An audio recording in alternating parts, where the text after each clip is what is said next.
चलो बच्चों, तो आज हम लोग एसएस में चैप्टर नंबर 5 कंटिन्यू करें, जिसका नाम है मूवमेंट्स टूवर्ड्स इंडिपेंडेंस। देखो, इस चैप्टर में जो हम लोग देख रहे थे कि हमें जब आज़ादी मिली ना, तो आज़ादी से पहले के आखिरी 20 साल 1920 से लेकर 1947 तक, ये जो 20-25 साल थे, उस वक्त हमारी इंडिया में कौन कौन सी मूवमेंट्स हुई, कैसी कैसी लड़ाइयाँ हुई ब्रिटिशर्स के खिलाफ, उन सब के बारे में हम लोग इस चैप्टर में देख रहे थे। बराबर। जिसमें कल हमने देखा था साइमन कमीशन के बारे में, इनके अलावा नेहरू रिपोर्ट के बारे में, दांडी यात्रा के बारे में, ये पॉइंट्स हमने समझे थे ना। हमारे इंडिया की सबसे इंपॉर्टेंट मूवमेंट्स वो थी। अब उससे आगे कंटिन्यू करें कि जिसमें आता है Gandhi Irwin pact, round table conference and moratorium of Satyagraha. अब इस पॉइंट को ध्यान से सुनना। जैसे कल हमने आखिरी देखा था कि गांधी जी ने दांडी यात्रा की थी। दांडी यात्रा किस लिए की थी उन्होंने? तो भाई वो उन्होंने किया था सॉल्ट एक्ट तोड़ने के लिए, है ना, सॉल्ट एक्ट को बंद करने के लिए। कि भाई गवर्नमेंट जो ब्रिटिशर्स थी, वो सॉल्ट के ऊपर बहुत ही हैवी टैक्स ले रहे थे, जो टैक्स बिल्कुल अनजस्ट था। ये टैक्स बिल्कुल भी नहीं होना चाहिए था। और इसी टैक्स को हटाने के लिए गांधी जी ने ये दांडी मार्च, दांडी यात्रा उन्होंने की थी। अहमदाबाद के साबरमती से लेकर दांडी बीच तक वो पैदल पैदल वहां चल के गए। और वहां पर उन्होंने एक मुट्ठी नमक लेकर जो है, उन्होंने ये कहा कि I have broken the salt law, कि मैंने नमक का कानून तोड़ दिया। और उनका जोश देखकर पूरी इंडिया में ऐसे सत्याग्रह हुए। हर बीच पर जहां जहां पर नमक बनता था, हर समुद्र किनारे पर ऐसे जो है वो सत्याग्रह हुए, ऐसे मूवमेंट्स हुए कि जहां पर पूरी इंडिया के लोगों ने अब डिसाइड किया कि हम लोग सॉल्ट के ऊपर टैक्स नहीं देंगे ब्रिटिशर्स को। चाहे कुछ भी हो जाए, ब्रिटिशर्स को ये टैक्स नहीं देना चाहिए। ठीक है। और इसी की वजह से अब ब्रिटिशर्स भी थोड़े से घबराए। पूरी इंडिया के सभी लोग एक साथ हो गए कि नहीं भाई, ये एक्ट बंद कर देना चाहिए, सॉल्ट के ऊपर टैक्स बंद कर देना चाहिए। तो ब्रिटिशर्स को भी तो आखिरकार झुकना पड़ेगा ना। और वो ब्रिटिशर्स को झुकना पड़ा। ब्रिटिशर्स ने डिसाइड किया कि चलो गांधी जी के साथ बैठकर राउंड टेबल कॉन्फ्रेंस करते हैं।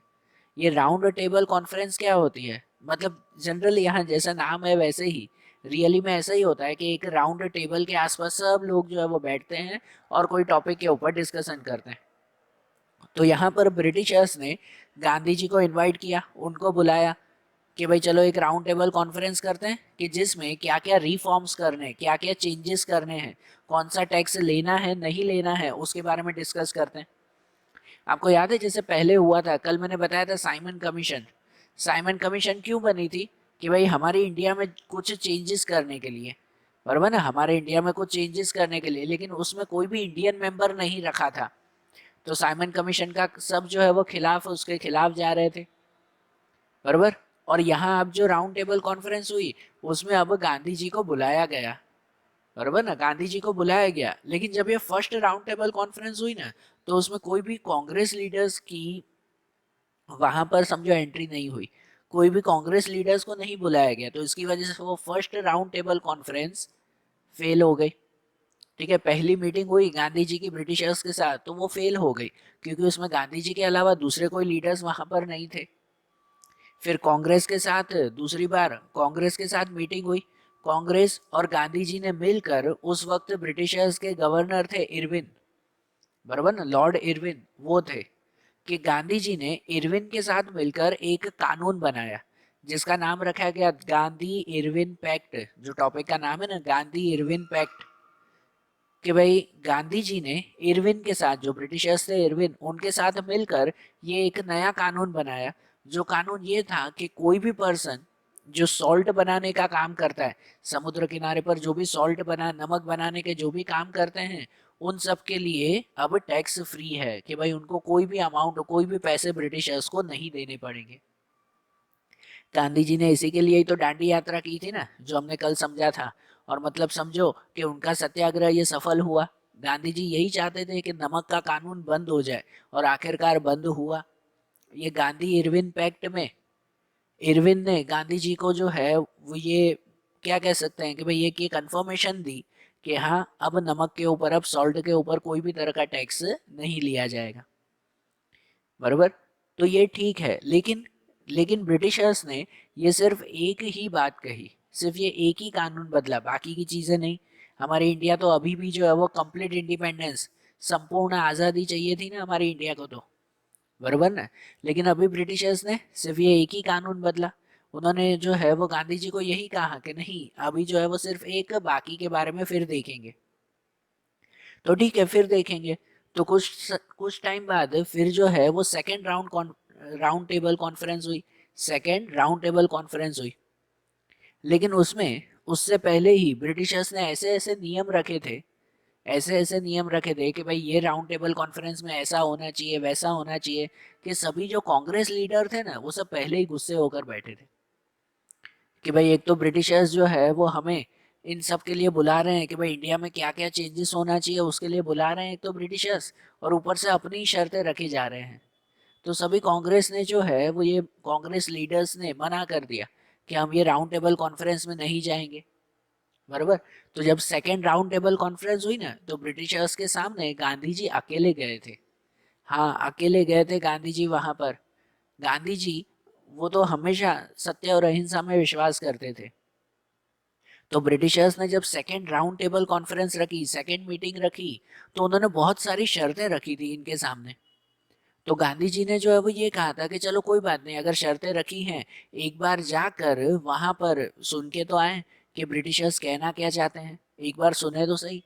गांधी जी की ये माननी थी, उनका मानना ये था। लेकिन जो दूसरे कांग्रेस लीडर थे, वो उनका मानना ऐसा नहीं था। वो कह रहे थे कि नहीं भाई, ऐसा नहीं होना चाहिए, कि अगर जो है, अगर ये राउंड टेबल कॉन्फ्रेंस रख रहे हैं, सेकेंड राउंड टेबल कॉन्फ्रेंस, तो वो हमारी शर्तों के हिसाब से होनी चाहिए, ब्रिटिशर्स के हिसाब से नहीं। तो इसलिए कोई भी कांग्रेस लीडर उस मीटिंग में नहीं गए, गांधी जी अकेले गए, और गांधी जी अकेले गए तो इसकी वजह से वो कॉन्फ्रेंस ही कैंसिल हो गई, कि कोई आया ही नहीं। ब्रिटिशर्स के सामने गांधी जी अकेले बैठे थे और कोई लीडर था ही नहीं, तो इसकी वजह से ये मीटिंग क्या हो गई, कैंसिल हो गई, बराबर। तो उस वक्त है ना, ऐसी बहुत सारी चीजें, हमेशा ऐसी बहुत सारी जो है वो इंसिडेंट होते रहते थे, कि कभी ब्रिटिशर्स झुकते थे तो कभी जो है वो ये इंडियंस को थोड़ा सा पीछे हटना पड़ता था, ऊपर नीचे बहुत होता रहता था।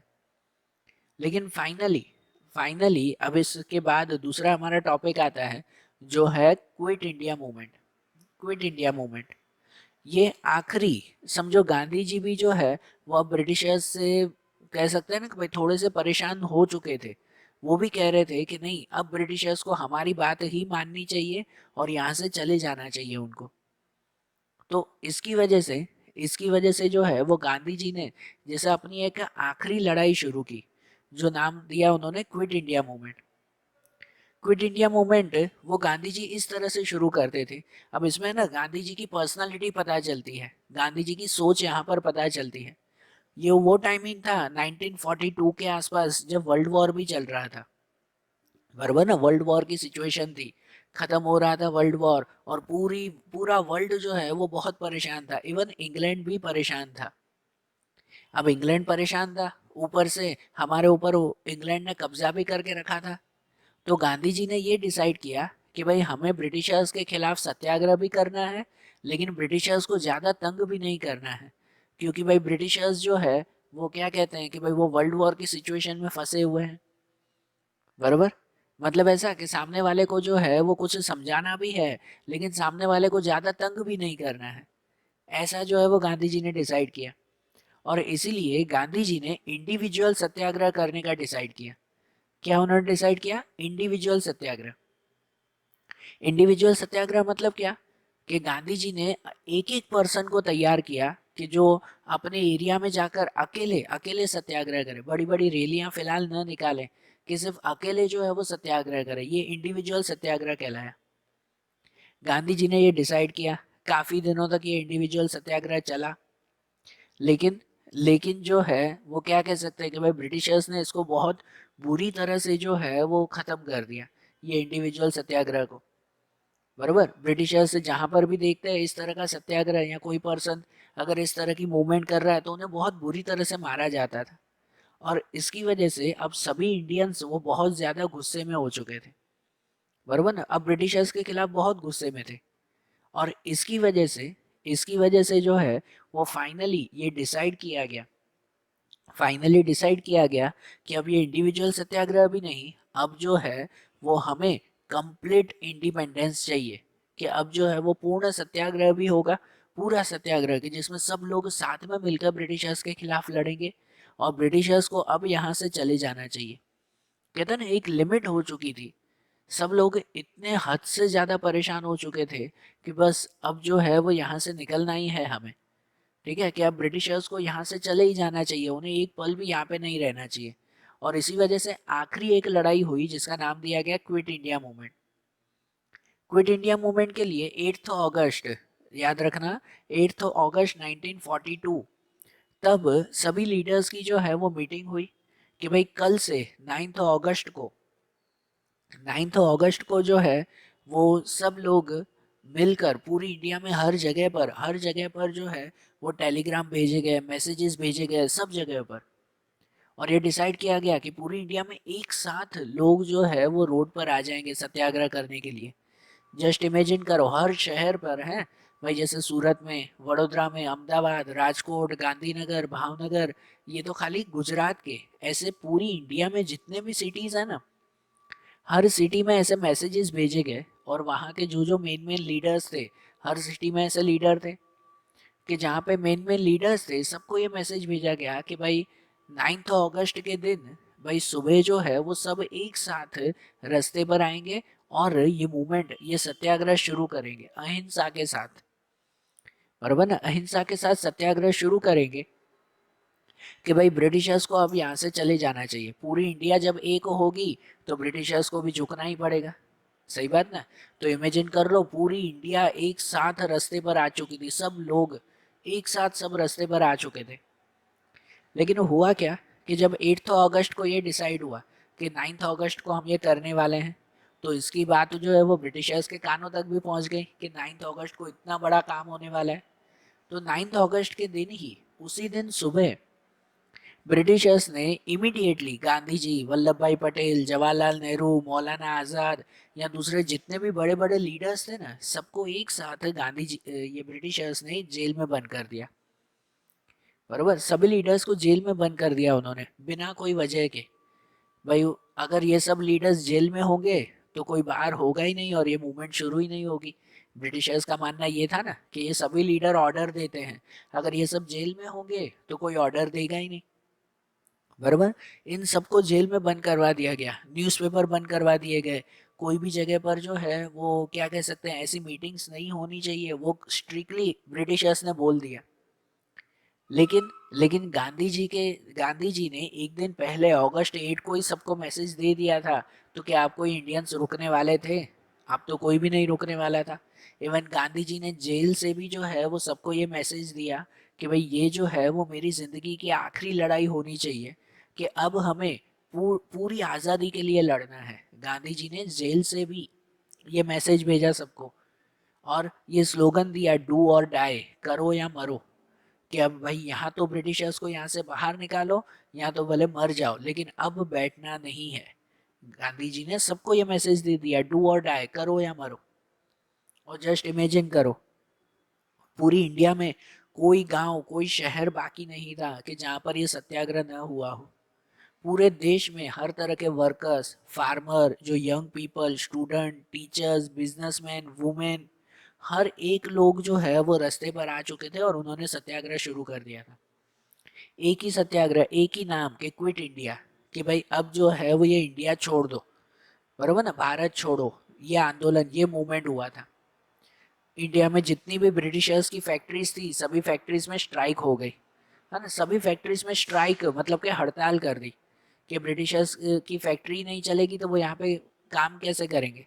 बरोबर ना, ब्रिटिशर्स की फैक्ट्री इंडिया में चलती थी ना, उन सब में हड़ताल करवा दी गई कि भाई ब्रिटिशर्स का काम करना भी बंद है। बराबर, इंडिया की जो बड़ी बड़ी फैक्ट्रीज थी, आयरन एंड स्टील इंडस्ट्रीज की जो फैक्ट्रीज थी, कॉटन टेक्सटाइल जो फैक्ट्रीज थी, वो सभी फैक्ट्रीज बंद हो गई।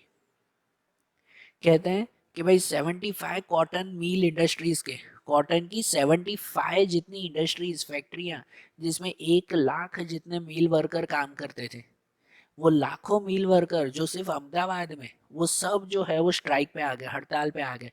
और कितने दिन? 105 दिन तक। 105 दिन मतलब अप्रोक्सीमेट जो है वो 3.5 महीने जितने कोई भी इंसान ने कुछ काम नहीं किया, बरोबर। सब जो है वो हड़ताल पे आ गए इसी बात के लिए कि भाई अब ब्रिटिशर्स को यहाँ से चले जाना चाहिए, तभी हम लोग काम पे बैठेंगे, नहीं तो हम काम नहीं करेंगे। स्कूल कॉलेजेस बंद करवा दिए गए कि भाई कोई भी पढ़ने नहीं जाएगा, हमें ब्रिटिशर्स के साथ नहीं पढ़ना है, बरोबर। कि भाई इमेजिन करो हमारे अहमदाबाद में, हमारे गुजरात के अहमदाबाद में 3.5 महीने तक पूरा अहमदाबाद बंद था, कोई कामकाज नहीं, कुछ भी नहीं, सब कुछ बंद। सिर्फ एक ही जिद पर लोग बैठे हुए थे, सब रास्ते पर आ चुके थे और एक ही जिद पर लोग बैठे हुए थे कि ब्रिटिशर्स को यहाँ से चले जाना चाहिए, यहाँ पे उन्हें बिल्कुल भी नहीं बैठना चाहिए, बराबर।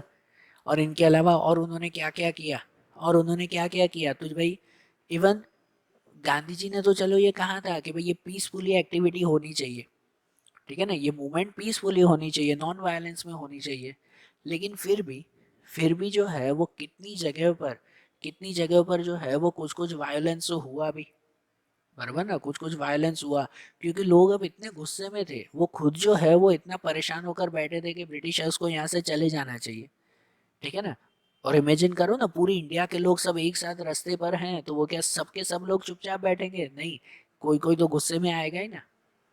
तो लोगों ने जो है वो post office, telegram department, police station, railway station, government building, school college building, railway lines, पुल, ब्रिजेस, रोड, इन सब पर जो है वो उन्होंने तोड़फोड़ शुरू कर दी, कई जगह पर आग लगाई गई, ठीक है ना। कितने सारे रेलवे स्टेशन थे उनको जो है वो तोड़ा गया, बराबर। कितनी जगह पर तो कुछ कुछ लोगों ने बॉम्ब का भी यूज किया, बम फेंके गए सब ब्रिटिशर्स के ऑफिस के ऊपर। तो सोचो कितनी बड़ी मूवमेंट पूरी इंडिया में हो चुकी थी। और आप क्या सोच रहे हो कि भाई ब्रिटिशर्स ने इनको रोकने के लिए कुछ नहीं किया होगा? किया होगा ना, ब्रिटिशर्स ने भी तो इनको रोकने के लिए कुछ ना कुछ तो किया होगा ना, बिल्कुल किया था। लेकिन अब लोगों में जोश इतना था कि भाई कोई भी रुकने के लिए तैयार नहीं था। ब्रिटिशर्स भी, जिनको भी जो भी ये रैलियां निकालते तो उनको जेल में बंद करते थे, लेकिन कितने लोगों को, अब तो पूरी इंडिया बाहर आ चुकी थी, कितने लोगों को जेल में बंद करेंगे? ब्रिटिशर्स के लिए जेल छोटी पड़ चुकी थी। ब्रिटिशर्स ने 70,000 से ज़्यादा लोगों को जेल में बंद कर दिया था, 70,000 से ज़्यादा लोग। अब तो जेल की कमी हो चुकी थी कि जेल में कहाँ डाले लोगों को। 538 लोगों को जो है वो गोली मार दी ब्रिटिशर्स ने, 538 लोगों को। 1028 लोगों ने अपनी जान दे दी ये ब्रिटिशर्स के सामने। 3200 लोग जो है वो इंजर्ड हो गए। इवन अहमदाबाद और पटना जैसे शहरों में तो स्टूडेंट जो है वो इंजर्ड होते थे, स्टूडेंट को भी मारा गया था। कोई भी ब्रिटिशर्स ने जो है वो किसी को भी छोड़ा नहीं था, भले वो मेल हो, फीमेल हो, बच्चे हो, बूढ़े हो, हर किसी को ब्रिटिशर्स ने मारा था। लेकिन फिर भी हमारे इंडियंस अब रुके नहीं थे। इंडियंस ठान के बैठे थे कि भले ना यार मार खानी पड़े, गांधी जी ने स्लोगन दिया था करो या मरो। तो ये इंडियंस जो है वो सभी ठान के बैठे थे कि भले मार खानी पड़े, भले जो है वो हम मर जाएं, लेकिन अब ब्रिटिशर्स के सामने नहीं रुकेंगे। ब्रिटिशर्स मारने आते ना, तो वो सामने से एक ही जवाब देते कि आप यहाँ से चले जाओ, कि आप भारत छोड़ के चले जाओ तो ही ये लड़ाई बंद होगी, नहीं तो नहीं बंद होगी। और सोचो ये सच में, ये लड़ाई 1942 में शुरू हुई और फिर कभी बंद नहीं हुई। ये डायरेक्ट 5 सालों तक ये लड़ाई चली। क्विट इंडिया मूवमेंट 5 सालों तक, हर दिन कोई कोई एरिया में, कोई जगह पर, कहीं पर कोई ना कोई तरह की लड़ाइयाँ होती ही रहती थी कि नहीं अब ब्रिटिशर्स को यहाँ से चले जाना चाहिए, उन्हें बिल्कुल भी यहाँ पे नहीं रुकना चाहिए। सोचो 5 साल तक ये मूवमेंट चली, क्विट इंडिया मूवमेंट। और फाइनली 1947 में ब्रिटिशर्स को झुकना पड़ा और उनको मानना पड़ा कि हाँ भाई अब हम इंडिया में नहीं रह पाएंगे, अब हम यहाँ से चले जाएंगे, बराबर ना। रोज ब्रिटिशर्स को जो है वो लोग बोलते थे, रोज नारे लगते थे, रोज रैलियां निकाली जाती थी कि यहाँ से चले जाओ, चले जाओ, चले जाओ। तो आखिरकार तो ब्रिटिशर्स भी तंग हो जाएंगे ना। ब्रिटिशर्स भी रोज लोगों को मारते थे, जेल में बंद करते थे, लेकिन लोग तो जेल में जाने से भी अब नहीं डरते थे कि भले जेल में जाना पड़े, लेकिन अब हम ब्रिटिशर्स के सामने नहीं झुकेंगे।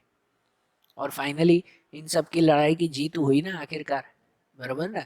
आखिरकार ब्रिटिशर्स को झुकना पड़ा और यहाँ से चले जाना पड़ा, है कि नहीं। समझ आई बात है? तो ये कोई छोटी मोटी मूवमेंट्स नहीं थी जो यहाँ इंडिया में हुई थी, इतनी बड़ी मूवमेंट्स हुई थी।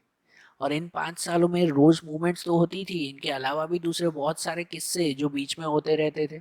5 साल का टाइमिंग था, छोटा टाइमिंग थोड़ी, बीच में और भी बहुत सारी बातें होती रहती थी। और इनके बीच में और क्या क्या हुआ था, अब उसके बारे में वो टॉपिक्स अब हम लोग कल के वीडियोस में देखेंगे।